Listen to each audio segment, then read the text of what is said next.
الوقت اللي احنا كنا مشغولين فيه مع ماتش الاهلي ومش داريانين ايه اللي بيحصل الناحيه الثانيه في اسبانيا، فاحب اقول لك ان كان في فصل من الخناقات ما بين ريال مدريد وما بين لجنه الحكام الاسبانيه. الفصل ده قد ينتهي بان ريال مدريد ممكن ينسحب تماما من لقاء الكلاسيكو في نهائي كاس ملك اسبانيا قصاد فريق برشلونه. وتعالى اقول لك ايه اللي حصل بالظبط. مين ده دي بورجوس ده المفروض ان هو حكم المباراه التي كان المفروض ان هي هتقام بكره ما بين ريال مدريد وبرشلونه في نهائي كاس ملك اسبانيا. الراجل طلع اتكلم في المؤتمر الصحفي الخاص بالحكام وفضل يعيط ومتاثر جامد لانه قال ان ابنه في المدرسه زمايله بيشتموه وبيتهموه ان والده حرامي بسبب التقارير اللي بتصدرها قناه ريال مدريد ضد الحكام، وان الموضوع ده مأثر في نفسيته ومأثر في نفسيه ابنه. لما زميله حكم الفار جونزاليس فويرتس شافه بيعيط بالشكل الجنوني ده، قرر ان هو ياخده في حضنه وان هو يطبطب عليه قصاد الجمهور، وبعدين مسك المايك واتكلم في المؤتمر الصحفي وقال ان احنا ضد اللي بيعمله نادي ريال مدريد واحنا واقفين مع لجنه الحكام. الراجل قال ببساطه ان احنا متحدين مع ميدينا كانتاليخو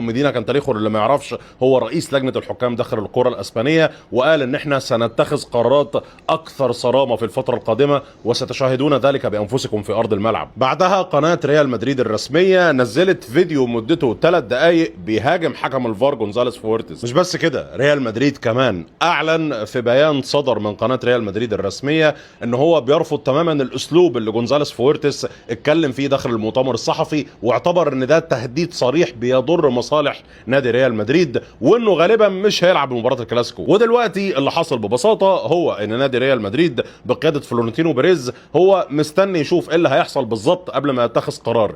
ايه اللي نادي ريال مدريد مستنيه انه يحصل؟ ان يحصل تغيير في طاقم الحكام، والا اللعيبه هترجع لمدينه مدريد ومش هيلعبوا نهائي الكاس. الموضوع ده خلى فيه رد فعل عنيف من جانب المسؤولين في الاتحاد الاسباني وفي رابطه الانديه الاسبانيه، وعلى راسهم خافير تيباس اللي كان ليه تصريحات مهمه جدا قال فيها ان نادي ريال مدريد لا يريد تصحيح كره القدم بل يريد ممارسه كره القدم على طريقته فقط، في انتقاد مباشر لان نادي ريال مدريد انسحب من كل حاجه ليها علاقه بلقاء السوبر، انسحب من المؤتمرات الصحفيه، انسحب من اللقاءات الاذاعيه، وقرر ان هو ما يبقالهوش اي تصريحات. ممكن واحد يسال في الليله دي كلها طب ايه رد فعل نادي برشلونه ولابورتا والناس دي كلها؟ لا، لابورتا ده راجل كينج، بعد ما عرف بالموضوع قال لهم انا رايح اتعشى مع رئيس الاتحاد الاسباني، لو فلورنتينو بيريز مش جاي ادوني العشاء بتاعه اكله.